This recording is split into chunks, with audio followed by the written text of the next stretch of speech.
Vamos a abrir la palabra de Dios al libro de los Hechos de los Apóstoles y mantenga su Biblia abierta al capítulo 20. Hechos capítulo 20. Hemos estado trayendo esta serie de mensajes a lo largo de este libro, lo cual pues nos da unas enseñanzas preciosas, maravillosas, de cómo la iglesia vivía la doctrina. Qué lindo, ¿eh? Todo lo que ellos habían aprendido, lo vivían.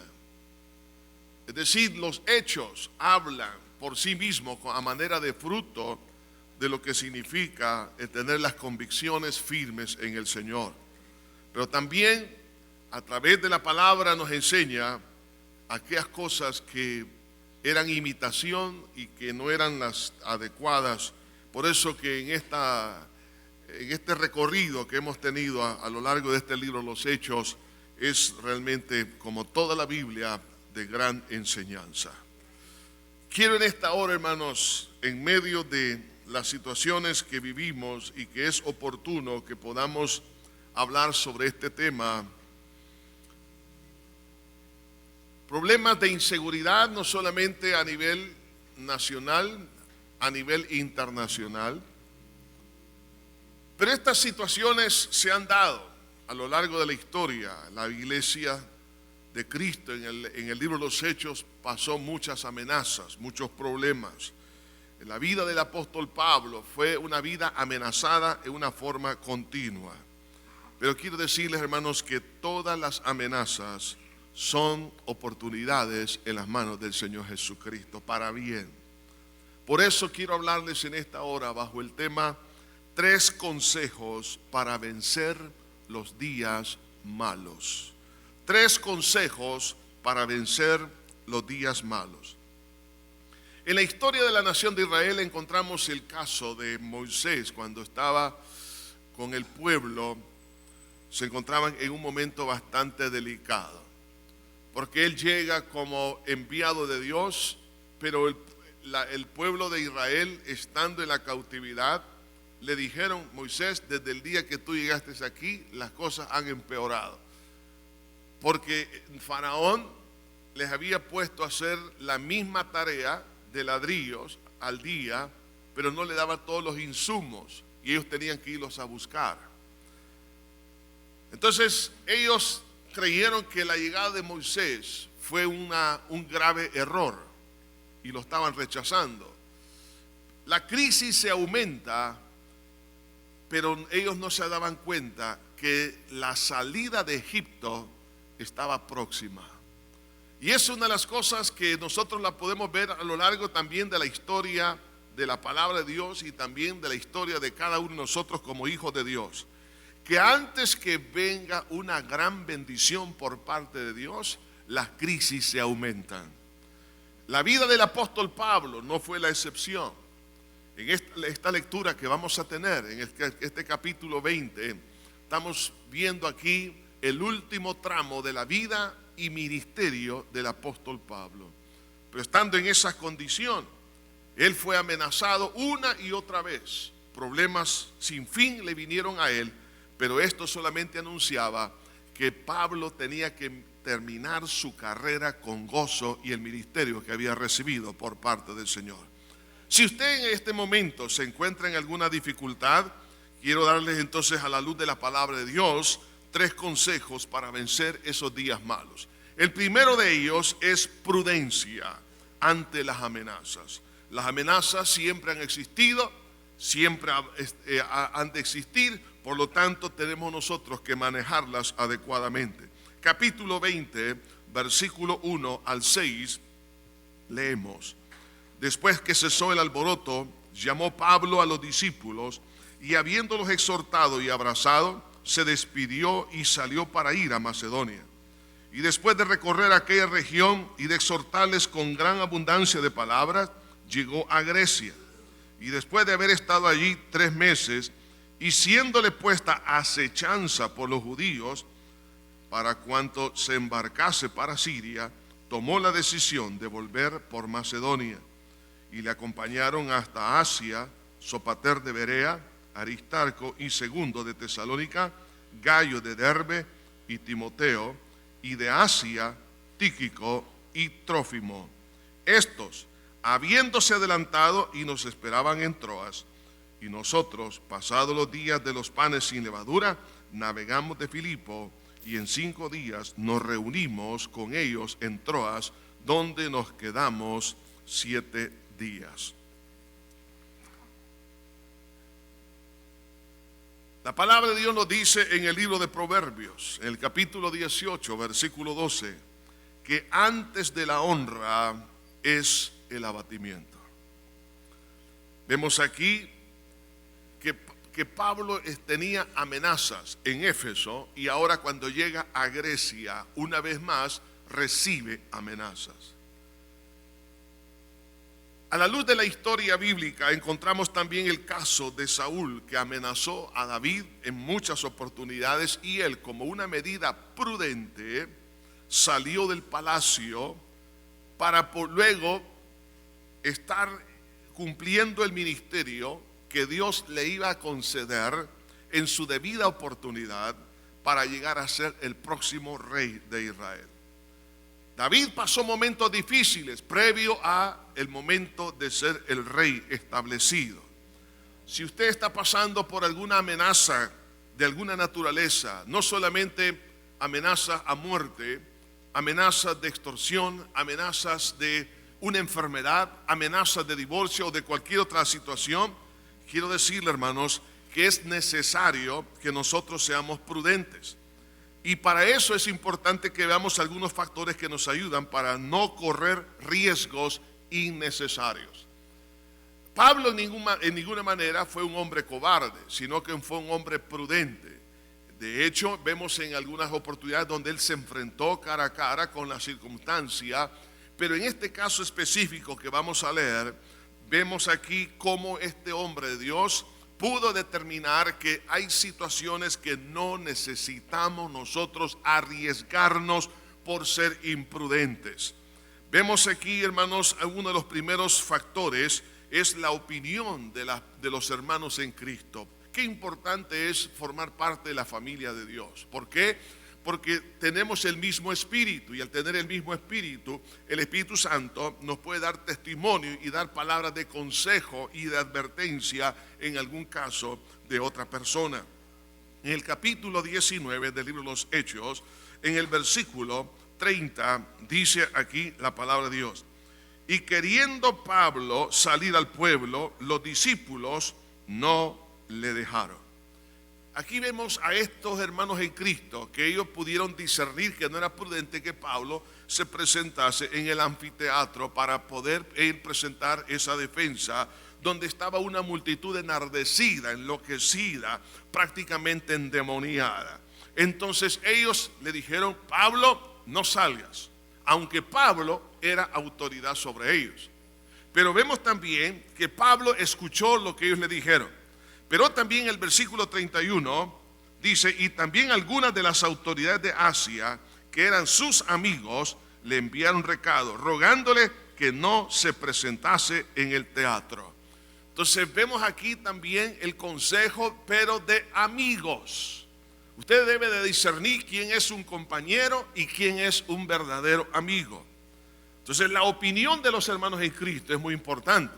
La opinión de estas amistades, y aquí vemos estas amistades que estaban en autoridad, ellos pudieron darles también este consejo a Pablo, pero esos dos consejos él tenía que filtrarlos a la luz del discernimiento del Espíritu Santo, porque la palabra de Dios nos dice en Juan capítulo 16 versículo 13, Jesús dijo: pero cuando venga el Espíritu de verdad, Él os guiará a toda verdad.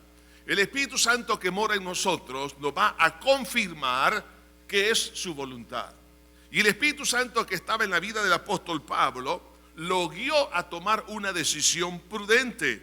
¿Y cuál fue? Es lo que hemos leído en el versículo 1 de este capítulo 20. Después que cesó el alboroto, llamó Pablo a los discípulos y, habiéndolos exhortado y abrazado, se despidió y salió para ir a Macedonia. Oye esto, Pablo salió del área de riesgo temporalmente. Usted y yo, hermanos, ante las situaciones que estamos viviendo en nuestro país o que se puedan vivir en otros países, es importante que nosotros escuchemos a los hermanos en Cristo.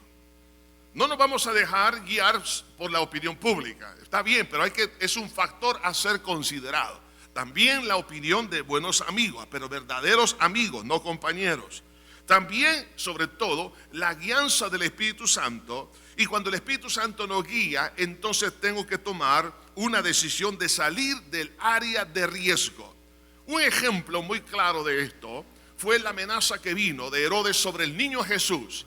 Y Dios le reveló a José en sueños y le dijo, aunque José no sabía la amenaza, pero Dios conoce las amenazas que hay sobre la cabeza de todos nosotros, entonces le dijo, toma al niño y a su madre y huye a Egipto porque Herodes procura su muerte. Entonces, ¿qué hizo José? Inmediatamente toma al niño y a su madre y huye a Egipto en la noche. Y cuando llega Herodes a buscar al niño Jesús, no lo encontró. ¿Por qué? Porque José tomó la medida prudente de acuerdo a la guianza de Dios. Hermanos, estamos viviendo tiempos peligrosos. La verdad que todos ustedes, todos nosotros lo conocemos. Algunos han vivido experiencias mucho más críticas que otros. Entonces, ante esta situación, es importante que nosotros aprendamos a oír, como he dicho, a los hermanos, a las opiniones de los amigos, la guianza del Espíritu Santo y salir del área de riesgo temporalmente. Esto no es abandonar el proyecto, porque Pablo no estaba abandonando el proyecto de la predicación. La iglesia ya había sido establecida. Lo que estaba haciendo era hacer un cambio de estrategia y de acomodamiento para seguir avanzando. No fue un acto de cobardía. Algunas veces pensamos que es un acto de temor o de cobardía lo que estamos haciendo. Mas la palabra de Dios nos dice en el libro de Proverbios, en el capítulo 14, en el versículo 16, el sabio teme y se aparta del mal, mas el insensato se muestra insolente y confiado. Cuando el Espíritu Santo nos ha guiado, nos da testimonio que esto es algo que no tenemos que correr un riesgo innecesario, entonces tengo que tomar una medida de abandonar temporalmente, no el proyecto, sino la ubicación. Esto, hermanos, lo hemos visto a lo largo de la historia de la iglesia cristiana. Vemos las amenazas que vinieron en Jerusalén. Muchos de los esparcidos, dice la palabra, no abandonaron la fe, no abandonaron el proyecto de ganar el mundo para Cristo, sino que los esparcidos, dice, iban predicando la palabra de Dios por todas partes. Entonces hay momentos, hermanos, que hoy, hermanos, se están dando, como sucedió en el pasado, hoy en día, que por alguna razón de trabajo, alguna razón de salud, por alguna razón de inseguridad en el lugar donde usted vive o el lugar de su trabajo, es necesario tomar medidas prudentes y salir del área de riesgo temporalmente. Ahora, pero quiero que vea esto, que todas las amenazas que puedan venir son oportunidades. Detrás de toda amenaza hay una gran oportunidad. ¿Por qué? Porque dice la Biblia que los que aman a Dios, todas las cosas ayudan para bien.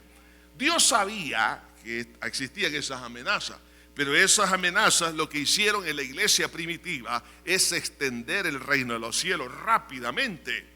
Entonces ahora en la vida del apóstol Pablo, él tuvo amenazas internas y también externas, pero estas se convirtieron en primer lugar en una oportunidad de responsabilizar a la gente que él había entrenado.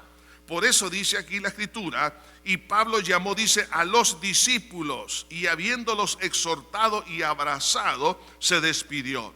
Vemos ahora que fue la oportunidad para poder responsabilizar, delegar a aquellas personas que habían sido ya capacitadas. Amada iglesia de Cristo, en primer lugar tenemos que capacitar y entrenar a la familia.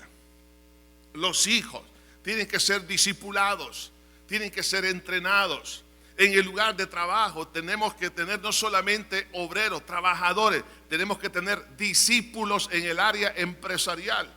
Gente entrenada, preparada para que siga adelante con el proyecto. Que esto no se venga abajo, todo el esfuerzo, todo lo que Dios le ha dado a usted en su oficina, en su despacho, en su hospital, lo que sea, su profesión, no se tiene que derrumbar, al contrario, tiene que incrementarse, pero usted necesita discipular la iglesia. Sobre todo, necesitamos que, hermanos, existan discípulos de cada persona, porque tarde o temprano, por alguna circunstancia, se va a tener que responsabilizar a la gente que ha sido entrenada. Por eso dice, llamó Pablo a quienes, los discípulos, gente preparada para poder seguir adelante con el proyecto. Entonces vemos ahora que la amenaza se convierte en una multiplicación de liderazgo. Ya no era solamente Pablo, ahora era el equipo que él había entrenado. Pero también es una oportunidad de expansión. No veamos una amenaza como algo que nos va a derrotar, no, sino que es algo que nos va a hacer crecer, nos va a hacer crecer espiritualmente. ¿Por qué? Porque la fe se va a fortalecer. Vamos a aprender a depender de Dios. Vamos a aprender a amar a aquellos que son difíciles de amar. Vamos a aprender a ser pacientes y esperar en el tiempo de Dios. Vamos a aprender, hermanos, a poder vivir bajo la esperanza bienaventurada de la venida de nuestro Señor Jesucristo, y que usted y yo tenemos vida eterna. Vamos a aprender a enfocar nuestra mirada en las cosas de arriba y no en las de abajo. Vamos a aprender a crecer en el servicio, en el ministerio. Vamos a aprender a crecer en nuestra parte laboral, en la parte educativa, en muchas cosas. Así que, hermanos, veamos toda clase de amenaza como una oportunidad de expansión o de crecimiento espiritual, crecimiento ministerial, crecimiento aún en la parte económica. Dios lo va a hacer. Pero también, hermanos, tengo que ver que detrás de toda amenaza hay una tercera oportunidad, y es aprender a ser realista. ¿Realista en qué sentido? Que la batalla que yo tengo no se va a terminar porque yo me cambie geográficamente, sino que la batalla siempre va a permanecer. Porque mi batalla, dice la Biblia en Efesios capítulo 6, nuestra batalla no es contra carne ni sangre, sino contra principados, contra gobernadores, contra esas tinieblas de maldad, hablando de los demonios. Y como los demonios están en todo lugar, vea esto, Pablo sale por un alboroto en Éfeso, amenazas de muerte contra Pablo. Pero ahora él llega a Grecia, y ¿qué es lo que dice en el versículo 3? Después de haber estado ahí 3 meses, o sea, ya Pablo estaba en su nuevo lugar, siendo puesto, dice, acechanzas por los judíos para cuando se embarcase para Siria. O sea, ya había un complot contra Pablo. Hermanos, habrá momentos en que podamos movernos de un lugar a otro, en alguna forma estratégica, pero los problemas no van a terminar. Porque Satanás es su enemigo y es mi enemigo. Pero mayor es aquel que está en nosotros que aquel que en el mundo está. Entonces, puede venir otra clase de amenaza. En algún caso puede ser la amenaza, por ejemplo, de una separación, la amenaza de una enfermedad incurable, la amenaza de un despido del trabajo. Hermano, y vea esto, que las personas que pusieron esta amenaza sobre la vida del apóstol Pablo allí en Grecia fueron los de su propia nación, los de su propio equipo de trabajo o compañeros o personas que usted conoce o conciudadanos. Algunas veces se pueden convertir en sus propios enemigos. ¿Por qué? Porque no tienen el espíritu del Dios vivo que usted tiene en su corazón y se dejan instrumentalizar para amenazarlo. Pero no se preocupe, porque su vida y mi vida, el destino suyo y el mío, no están en las manos de Satanás, sino en las manos del Señor Jesucristo, quien determina el día y la hora de nuestra partida de esta tierra. Aunque alguien quiera hacerle daño a usted, pero debe saber esto, que ese consejo maligno, hermano, lo único que va a hacer sobre su vida es que lo va a fortalecer. Entonces, una de las cosas que aprendemos aquí es que nos ayuda a ser realistas, que no hay un lugar seguro en el mundo. El único lugar seguro es estar en el centro de la voluntad de Dios. otra cosa que me ayuda a aprender, y es vivir como familia de Dios. Vemos en estos versículos 4 al 6, vemos aquí Pablo hace mención, o la Escritura nos menciona aquí 7 nombres. Entre ellos dice Sopater de Berea, Aristarco y Segundo de Tesalónica, Gayo de Derbe, Timoteo, y de Asia, Tíquico y Trófimo. Estos hombres que le acompañaban venían a ser un punto de apoyo muy importante, representando las distintas provincias y ciudades. Eran hombres que eran eminentes, hombres de Dios. Ahora, ante esa situación, ya Pablo aprendió a vivir en esa comunidad.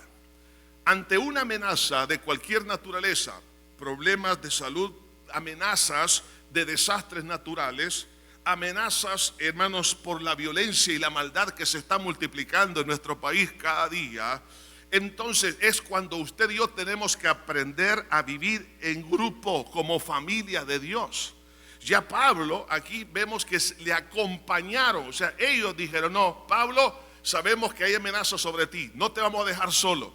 Por favor, hermanos, yo sé que como salvadoreños tenemos cierta prepotencia y arrogancia de ser los llaneros solitarios y que nosotros nos vamos a defender solitos. No, hermanos. Aprendamos lo que dijo Jesús: donde hay 2 o 3 congregados en mi nombre, ahí yo estoy en medio de ellos. Entonces tenemos que aprender a estar en equipo, en un grupo. Por eso en la insistencia, la importancia, no solamente estar en un grupo como este, pero en grupos más pequeños, como en este caso eran 7 y con Pablo 8, que en esta oportunidad fueron realmente de gran bendición. Los grupos familiares, los estudios bíblicos en las casas, donde cada uno se puede apoyar en oración, donde cada uno puede desarrollar su talento, pero también hay apoyo moral, algunas veces también apoyo aún en áreas económicas o de otra naturaleza, ayudar a la persona que está sufriendo. Hermano, necesitamos un pequeño oasis cerca de nuestra casa. Qué bonito es tener un grupo, hermanos, en el cual podamos orar, podamos aconsejarnos mutuamente, podamos estudiar la palabra, que podamos comer juntos también. Entonces, todo esto es de gran bendición. ¿Por qué? Porque eso me ayuda a poder sobrellevar las amenazas. Hermano, hay momentos de problemas de salud tremendos, hermanos, que amenazan contra nuestra vida, pero cuando hay 2 o 3 que están clamando al Señor, Dios responde las oraciones de mis hermanos. Entonces todo eso necesitamos asimilarlo, solidifica el amor en Cristo y nos apoyamos los unos a los otros en tiempos de tribulación. Entonces esta es una medida importantísima, prudencia ante las amenazas. Pero recuerde que todas las amenazas traen grandes oportunidades y debemos nosotros de ser guiados por el Señor para tomar las medidas correctas. El segundo consejo es diligencia en la oportunidad, ya que a raíz de la amenaza se abre una puerta enorme. Y usted dirá, ¿cómo, pastor? Sí, toda amenaza que venga contra su vida se le va a abrir una puerta que usted jamás había pensado. Lea conmigo el versículo 7 al 12. Y dice acá: el primer día de la semana, reunidos los discípulos para partir el pan, Pablo les enseñaba, y habiendo de salir al día siguiente, y alargó el discurso hasta la medianoche. Y había muchas lámparas en el aposento alto donde estaban reunidos. Y un joven llamado Eutico, que estaba sentado en la ventana, rendido de un sueño profundo, por cuanto Pablo disertaba largamente, vencido del sueño, cayó del 3er piso abajo y fue levantado muerto. Entonces descendió Pablo y se echó sobre él, y abrazándole dijo: no os alarméis, pues está vivo. Después de haber subido y partido el pan y comido, habló largamente hasta el alba, y así salió. Y llevaron al joven vivo y fueron grandemente consolados. Vea esto. Pablo sabía que estaba en la recta final de su vida y de su ministerio. Entonces, ante esa gran oportunidad que él tenía que tomar, hermanos, realmente la responsabilidad de aprovechar al máximo el tiempo que Dios le había dado. Hoy en día, hermanos, se dice que 56 millones de personas han sido desplazadas en todo el mundo por la violencia. En nuestro país vemos una movilidad. Los que están en el campo a otras poblaciones, a otras ciudades. Los que están en las ciudades se van al campo, porque la inestabilidad, la inseguridad, como ha sucedido en la historia, hace que los pueblos empiecen a moverse. Y entonces, en ese movimiento, en el caso del pueblo de Dios, estas amenazas se van a convertir en una gran oportunidad. ¿Por qué? Porque, por ejemplo, hermanos, cuando usted, por ejemplo, el médico le dice, bueno, usted tiene esta enfermedad. La verdad que las estadísticas nos dicen que una persona que ya tiene esta enfermedad no vive más de, por decir algo, de 5 años o 10 años más. Entonces, ¿qué tiene que hacer usted? No se deprima, sino al contrario, en ese momento es cuestión de planificar, de qué tengo que hacer en estos 5 años. Ahora, la Biblia ya nos dice también que la vida del hombre son 70, y entre los más robustos, es decir, los que son muy saludables, 80, y los que tienen más de 80, dele gracias a Dios porque está viviendo horas extras. Ahora, pero aquellos que no somos tan saludables, dice, la vida es de 70, o sea que se nos puede acortar. Entonces quiero que en este momento, hermanos, la verdad, haga este ejercicio. ¿Cuántos años le quedan? Si la vida son 70, entonces, ok, ahora si tiene una excelente salud y no le pica un zancudo, hermanos, que le va a traer un dengue hemorrágico y todo está libre, todo, entonces usted puede llegar a los 80 o arriba de los 80. Pero esto me ayuda a traer, como dice la Biblia, sabiduría a mi corazón. ¿Por qué? Porque me enseña a contar mis días. Pablo sabía que ya estaba en la recta final, y entonces él, al llegar aquí a Berea, llega aquí a esta ciudad de Troas, él sabía que él ya no iba a volver a regresar a Troas, donde recibió la visión del varón macedónico. Él ya sabía que era el último momento que iba a estar. Entonces la pregunta es, si usted y yo sabemos, más o menos, que realmente nos queda poco tiempo, ya no se diga si vemos, hermanos, a la luz de la profecía bíblica, hermanos, la maldad se ha multiplicado como nunca, y dígame si eso no es cierto. El mundo entero está sorprendido, asustado. Claro, esto va a ir en aumento. Jesús lo dijo de antemano: por haberse multiplicado la maldad, el amor de muchos se enfriaría. Y esto es lo que está pasando. Hay más gente amargada hoy, llena de odio y de venganza por cuanto han sufrido agravios e injusticias. Por eso Jesús dijo que el amor se enfriaría por causa de la maldad. Vemos el incremento, hermanos, de la inmoralidad, como fue en los días de Sodoma y Gomorra, en los días de Noé. Estamos viviendo ese tiempo. La ciencia, dice la Biblia, se multiplicaría en esos días. Y muchas otras profecías que se están cumpliendo delante de nosotros. Eso nos dice que Jesús está a las puertas. Entonces eso significa que tenemos, oiga esto, atención, tenemos poco tiempo. Y si hay poco tiempo, hay que ser diligentes con el tiempo que nos queda, hermano. Hagamos lo que tenemos que hacer para la gloria y la honra del Señor. Entonces vemos aquí a Pablo cuando él llega, por el corto tiempo que él tenía.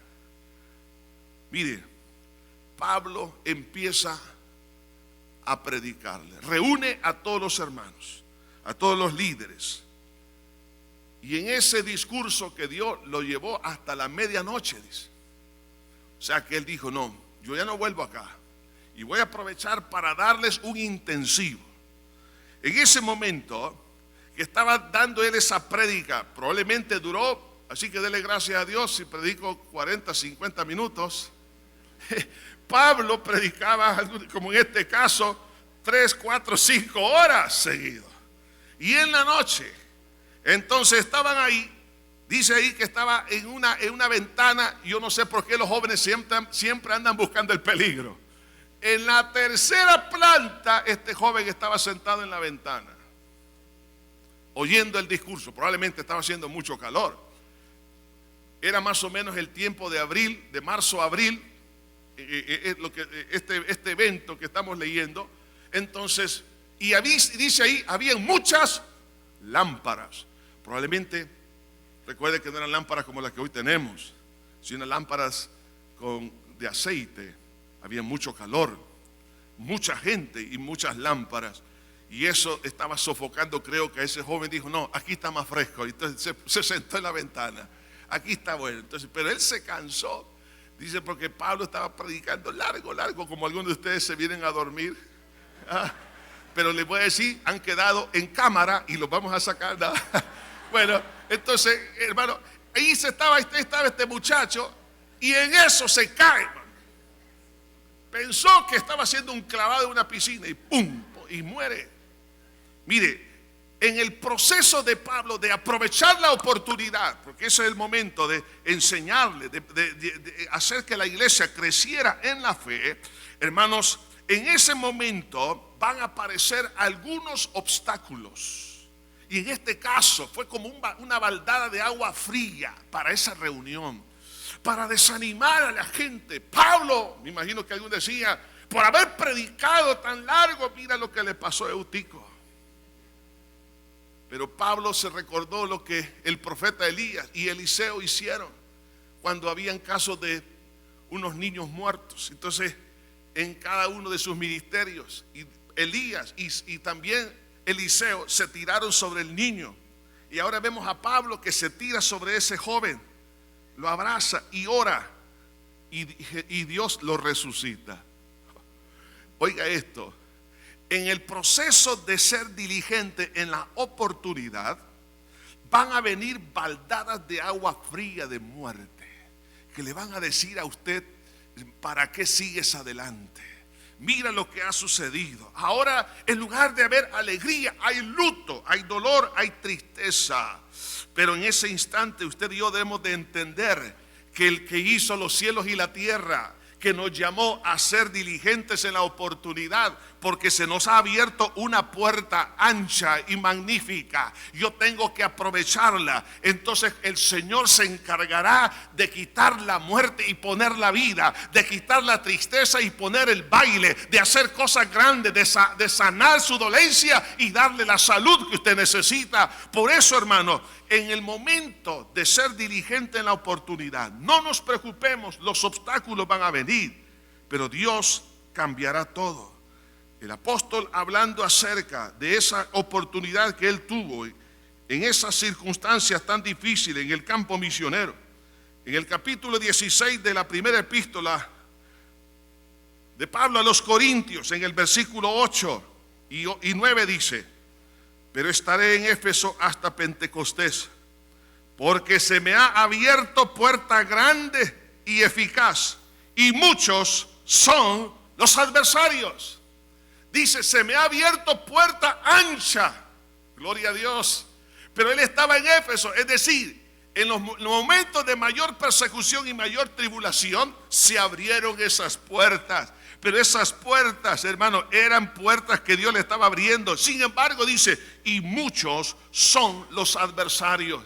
Muchas obras del diablo vendrán contra usted. Mucha gente le va a tener envidia. Muchas personas van a ir en contra de usted. Y usted va a decir, ¿por qué contra mí? Es porque usted no tiene el pensamiento que ellos tienen. Porque usted no es del mundo. El que tiene los pensamientos de Cristo, nadie lo va a querer. Pero una cosa sí, Dios sí lo aprecia. Y cuando Dios lo mueve, lo va a mover para bendición de una forma especial.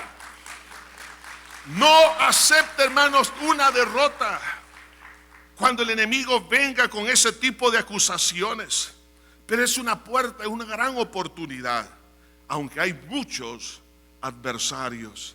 Por eso Pablo le dijo a Timoteo, siendo él un maestro, no solo de palabra, sino a través de su testimonio, él le dice a su discípulo amado, estando ya en la cárcel, próximo a ser decapitado, le dice estas palabras. Ya que Pablo aprendió a redimir el tiempo, a aprovechar las oportunidades, le dice: te encarezco delante de Dios y de Señor Jesucristo, que juzgará a los vivos y a los muertos en su manifestación y en su reino, que prediques la palabra, que instes a tiempo y fuera de tiempo, redarguye, reprende, exhorta con toda paciencia y doctrina. Pablo estaba redimiendo el tiempo. Dijo: no, esta es mi oportunidad. Ya no voy a estar aquí otra vez en Troas. Ahora voy a predicar y voy a darles todo lo que pueda a la iglesia y a los ministros, a los líderes. Y cuando resucita a este joven, hacen una pausa, celebran la Santa Cena del Señor y luego sigue predicando hasta el alba. Oiga, y ahí se despidió. Fue una vigilia completa. Hermano, habrá momentos cuando usted y yo tenemos que apartar tiempo para estar a solas con Dios. Ese tiempo que en la madrugada, que hoy que está haciendo un poquito de frío, que no me quiero levantar, hay que levantarse, hermano, en el nombre del Señor. Habrá tiempo para leer más la palabra, habrá tiempo para ser enseñado, tiempo para enseñar. Pablo se sacrificó a sí mismo. Oiga, desvelado se fue hacia la otra ciudad porque tenía que seguir adelante. Tenemos que predicar a tiempo y fuera de tiempo. Tenemos que ser enseñados. Tengo que disponerme para ser enseñado. Algunos no quieren sacar ese tiempo, solamente un día a la semana. No, ahora tengo que exponerme. Tenemos en la iglesia oportunidades para estudiar. En el Centro de Capacitación de Líderes y Discípulos, en el Instituto Bíblico o Seminario. Tenemos tantos programas, en los grupos familiares hay enseñanza. Tengo que apartar el tiempo y tengo que, así como esta congregación apartó tiempo para ser enseñado, yo tengo que apartar tiempo también para eso. ¿Por qué? Porque el tiempo se me está acabando. Si usted no lo cree, nada menos, la semana pasada estuvimos en 4 entierros de aquí de la iglesia. Probablemente esta semana tenga que estar en otros. ¿Seré yo, dirá alguien?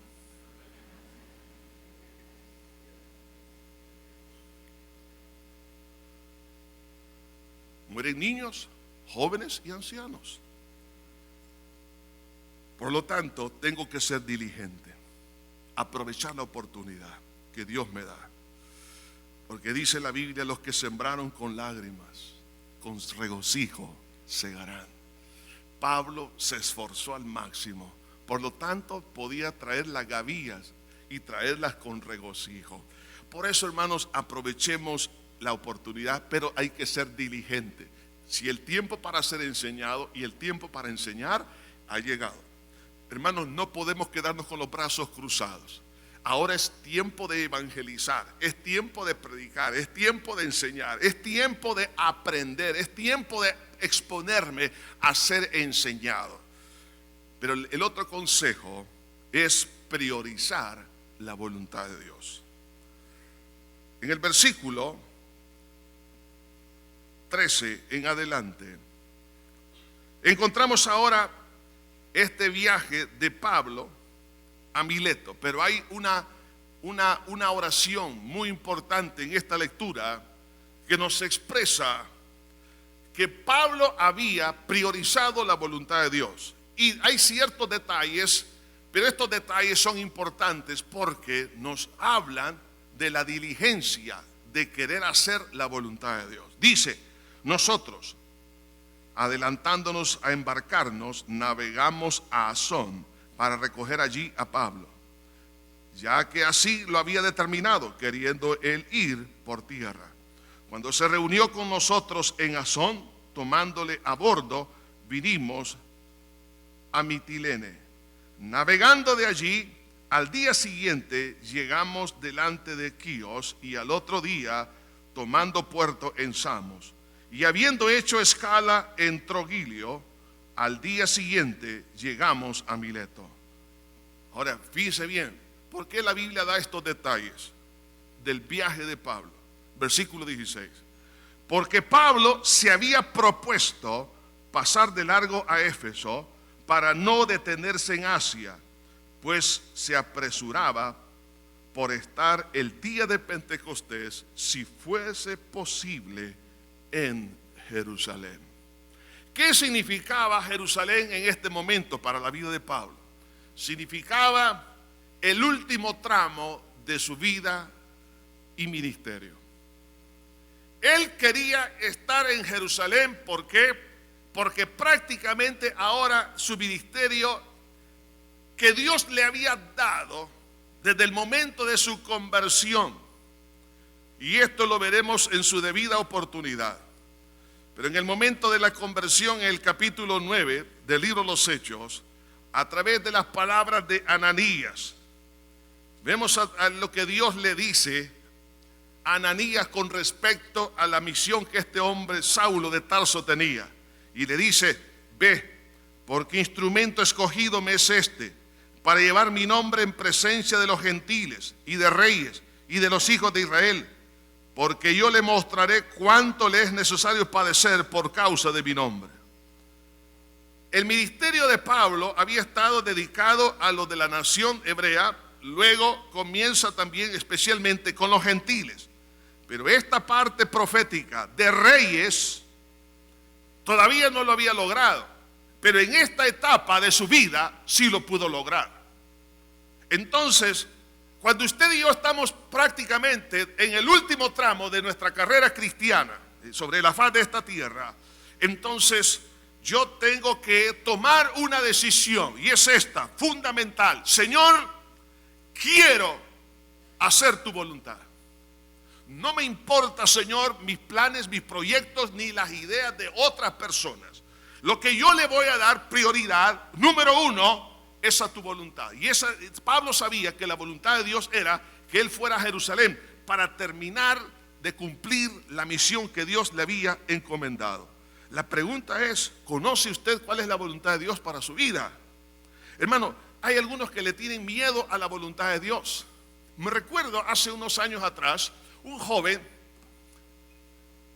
dijo que tenía temor de pedirle la voluntad de Dios con respecto a quién podría ser su futura novia o esposa.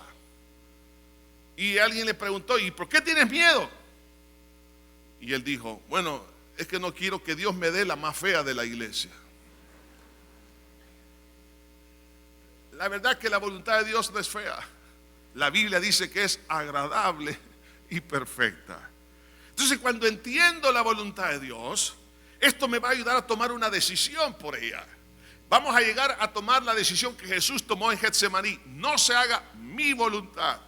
¿Cuándo es que Jesús dijo eso? Aunque él siempre había estado sujeto a la voluntad del Padre, pero estaba diciendo esas palabras horas antes de su muerte.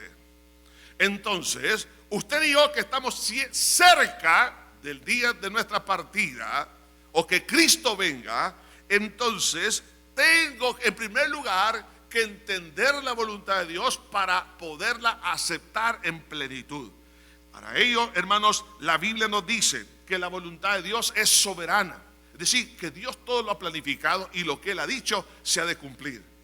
El rey Nabucodonosor no entendió esto. Él era un prepotente y él quería hacer su voluntad en su vida. Y no quería que nadie le dijese lo que tenía que hacer. Usted sabe la historia triste, que Dios lo disciplinó, le quitó la razón por 7 años y estuvo prácticamente como una persona recluida en un manicomio.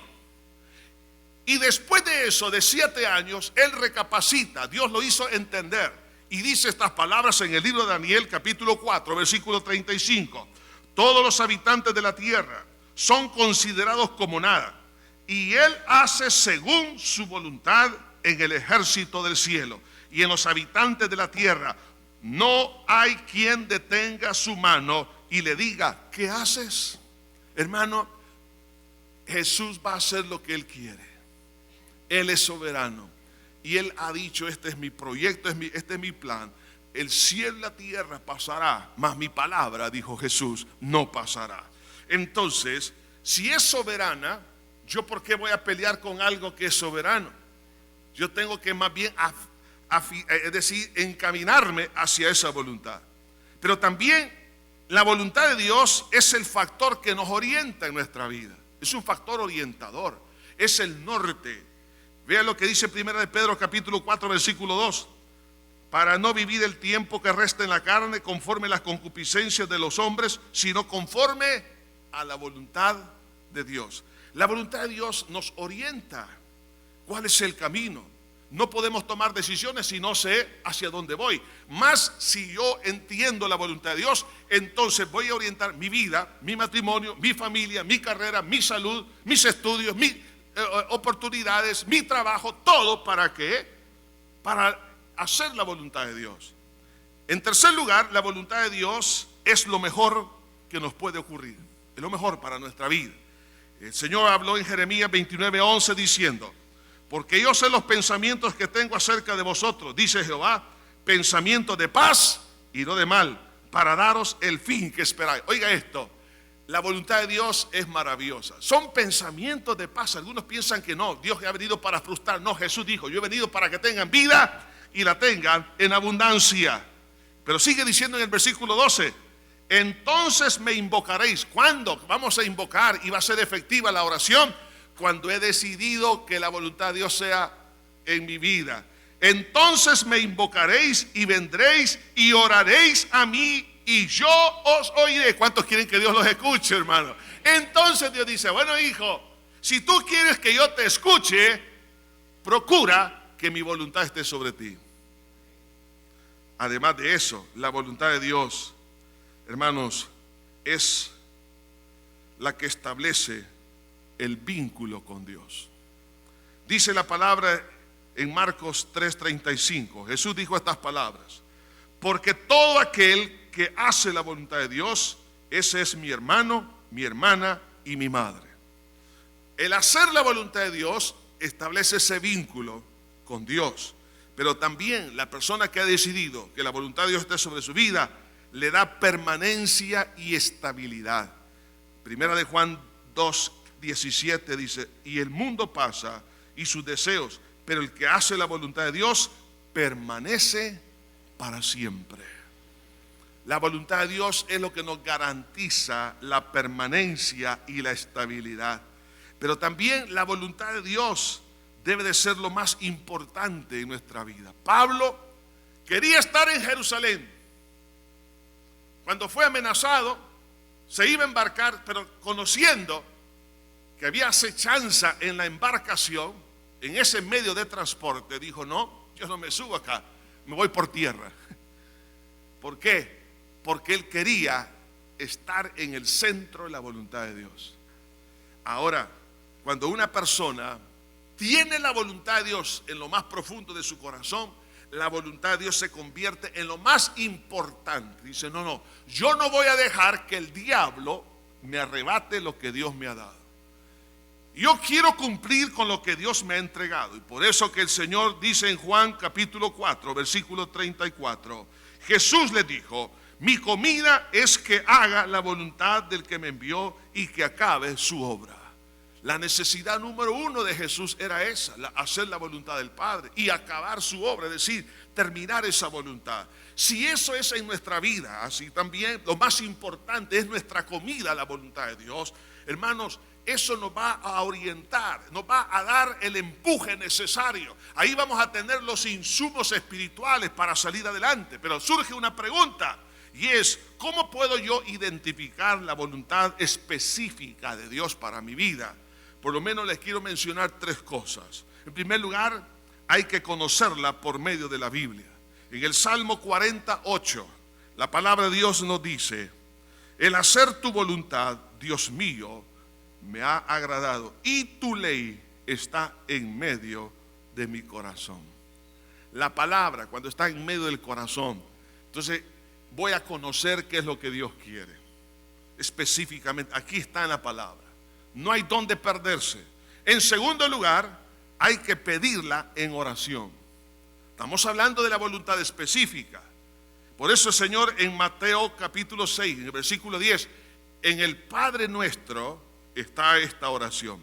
Dice, venga tu reino, hágase tu voluntad como en el cielo, así en la tierra. Ahora, la voluntad de Dios en la tierra se cumple en el corazón suyo y mío. Entonces yo tengo que pedirle, Señor, que tus planes que tienes para mí, esos son los que yo quiero vivir. No quiero mis proyectos, mis planes. Yo no quiero nada de eso. Hermano, eso significaría como en un momento dado que yo pueda decir, Señor, a partir de este momento, yo renuncio a todos los proyectos que yo he tenido a nivel de mi familia, a nivel personal, pero que no son los que tú quieres. Entonces, Señor, yo deseo que tu voluntad sea hecha en mí. Porque en el Salmo 143:10 dice, enséñame a hacer tu voluntad, porque tú eres mi Dios, tu buen espíritu me guíe a tierra de rectitud. Entonces, enséñame, Señor, enséñame, Padre, háblame. ¿Qué es lo que tú quieres? Estoy dispuesto. Claro, eso es lo que Dios quiere. El que aprende a pedir la voluntad de Dios específica, Dios se la va a revelar. Dios le va a decir, y mire esto, hermanos, el apóstol Pablo cuando le escribe a los romanos, les dice, no os conforméis a este siglo, sino transformaos por medio de la renovación de vuestro entendimiento. En otras palabras, para poder discernir la voluntad de Dios, tengo que pedirle en oración, pero tengo también previamente que agarrar mi propio proyecto y hacer esto. No me voy a conformar al pensamiento de los demás. No me importa mi voluntad. Renuncio a ella. A partir de este día, no es mi voluntad, sino la de Dios, la que yo voy a vivir. Entonces, ¿qué pasará? Dice, al no conformarse a ese pensamiento, dice, conocerá la voluntad, oiga, como consecuencia, conocerá la voluntad de Dios que es agradable y perfecta. Pablo sabía que tenía que estar en Jerusalén, porque era la voluntad de Dios. Pero también después de pedirla en oración, tengo que discernirla por el Espíritu Santo. El Espíritu Santo que mora en nosotros nos va a guiar. La Biblia dice, porque todos los que son guiados por el Espíritu de Dios, estos son hijos de Dios. Entonces, yo tengo que discernirla por el testimonio interno del Espíritu Santo, previo a eso, haber orado y también conocerla a la luz de la palabra de Dios. Entonces, ya conociendo la voluntad específica, y Pablo sabía esa voluntad específica para él, entonces él estaba dispuesto, oiga esto, hermano, cuando usted y yo conocemos la voluntad de Dios, eso nos da fuerza, nos da capacidad, nos da agarre. Hermano, ahí es donde le ponemos la doble transmisión con piñón de montaña. Pero ¿sabe cuándo nosotros nos acobardamos? Cuando no sabemos la voluntad de Dios. Pero cuando conocemos la voluntad de Dios, sabemos que Dios estará con nosotros. Y donde Dios está, habrá aventura, gloria al Señor. Donde Dios está, hermano, vamos a ver maravilla. Ahí vamos a ver cumplido los sueños de Dios. Y entonces vemos ahora a Pablo, que él entiende que la voluntad de Dios para él era anunciar el Evangelio. Hermano, quiero decirles esto. Cualquiera que sea su profesión, cualquiera que sea el oficio, cualquiera que sea su condición, hermano, esa no es la voluntad total de Dios para usted. La voluntad de Dios para la vida de un cristiano es que anunciemos las virtudes de aquel que nos llamó. Dios le ha dado un trabajo, le ha dado una profesión, le ha dado lo que le ha dado, de una familia, ya tiene un matrimonio. ¿Para qué es? Bueno, Isaías dijo, yo y los hijos que Jehová me ha dado somos por señal y presagio Israel. Josué dijo, yo y mi casa serviremos a Jehová. Entonces, entender que Dios nos ha dado esos medios para cumplir, ¿qué cosa? La voluntad de anunciar las buenas nuevas. Hermano, a partir de ahora, entendamos esto, que hay una voluntad específica para usted y para mí. Donde quiera que se encuentren aquellos que nos escuchan, es que anunciemos el Evangelio del Señor Jesucristo. En el trabajo donde usted se encuentra, en la universidad, en el colegio, en la calle, en el trabajo, donde quiera, tenemos una misión que cumplir. Es hacer discípulos a todas las naciones. O sea, es de impacto a nivel global. Ahora, Pablo, por eso reúne ahora a todos los líderes que se encontraban en toda la región donde él había estado en sus 3 viajes misioneros, y los reúne en Mileto. Versículo 17, y dice: enviando pues desde Mileto a Éfeso, hizo llamar a los ancianos de la iglesia. Ahora hay aquí una asamblea de líderes. En aquel entonces habían algunos discursos de despedida. Cuando alguien sabía que estaba próximo a morir, esos discursos tenían el nombre de testamento, donde la disertación era prácticamente una instrucción sabia, importante, que tenía que dar.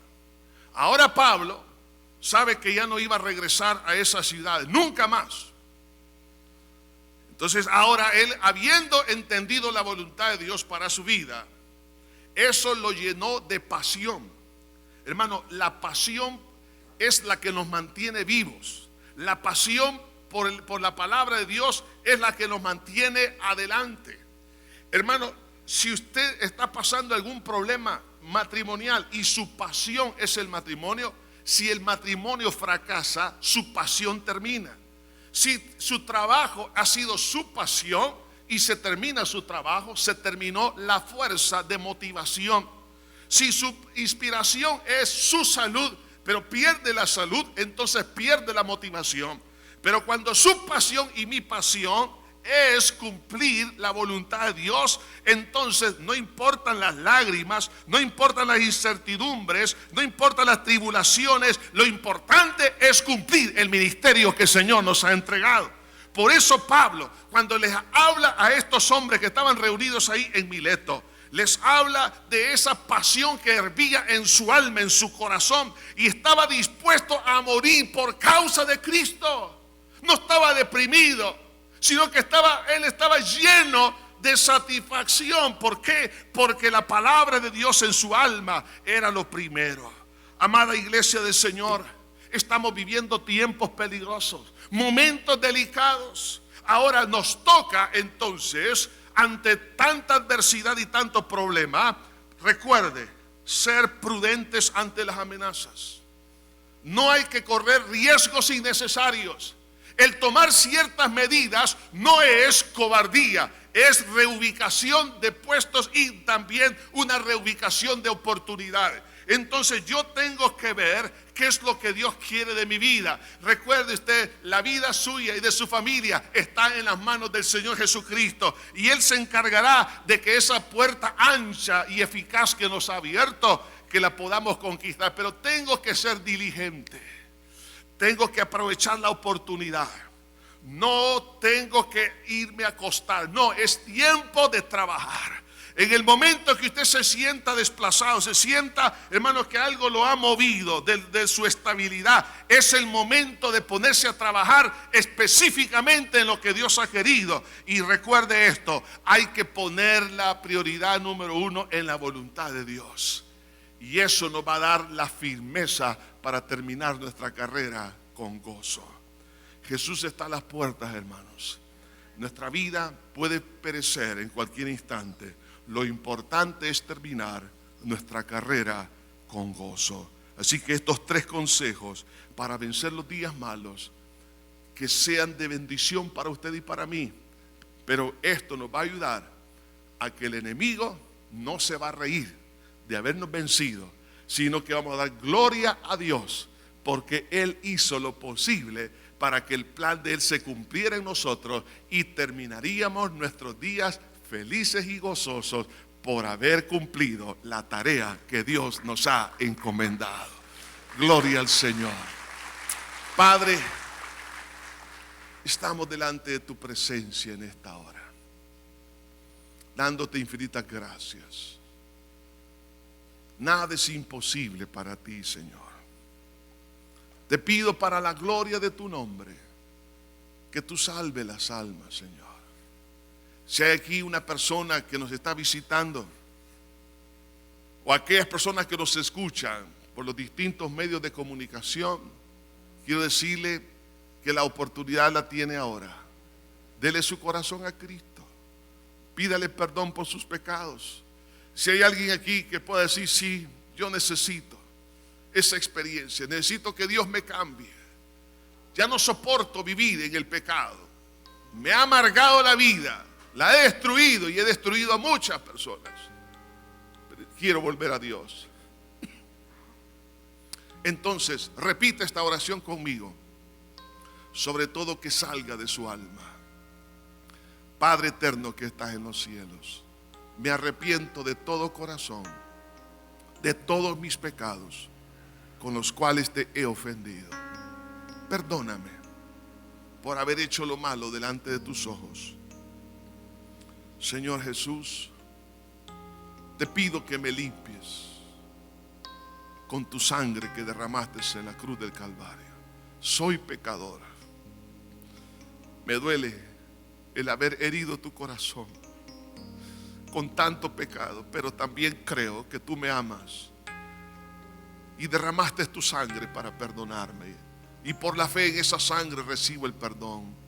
Creo que resucitaste para darme la vida eterna.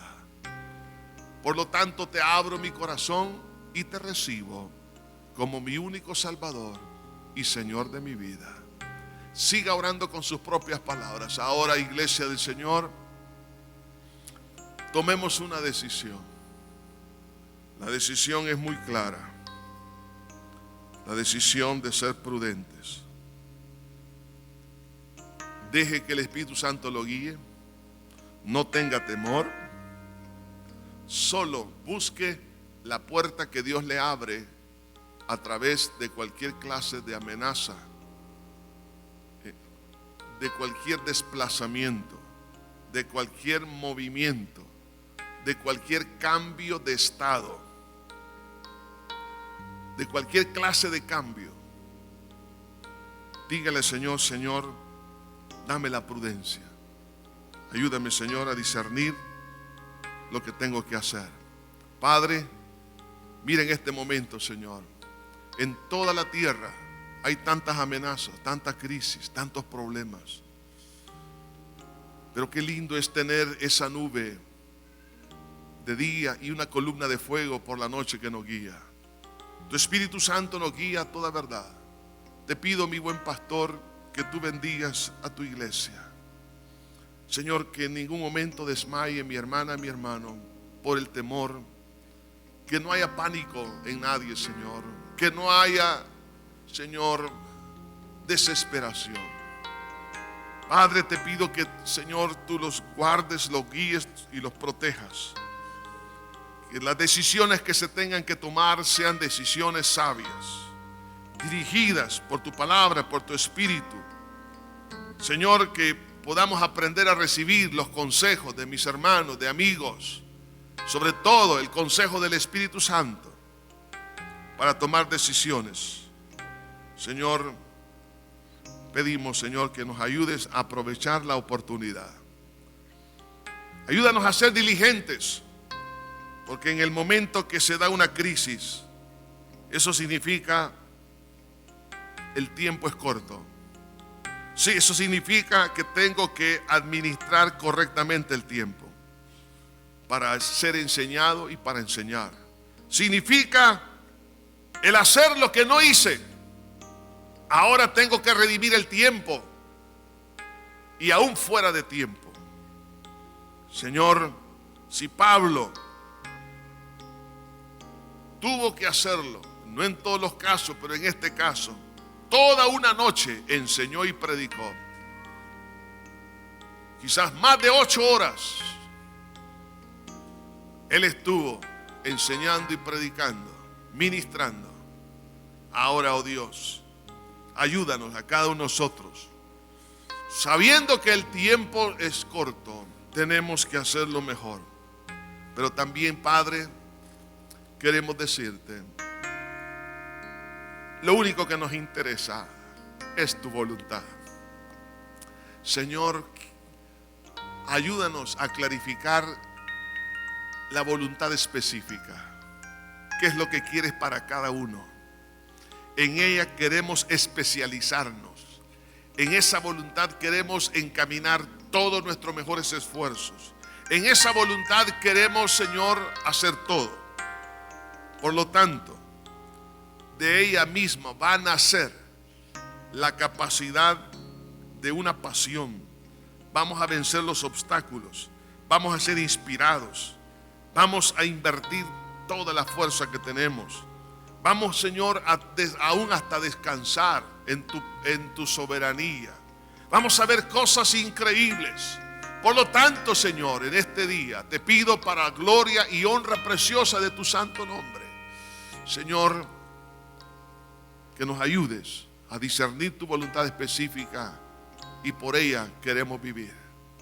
Si hay alguien que me quiera acompañar en esta oración de pedirle a Dios que se haga su voluntad, de tomar un paso de fe, diga conmigo: Padre eterno que estás en los cielos, en este momento lo que más me importa es conocer tu voluntad específica y quiero vivir para ella.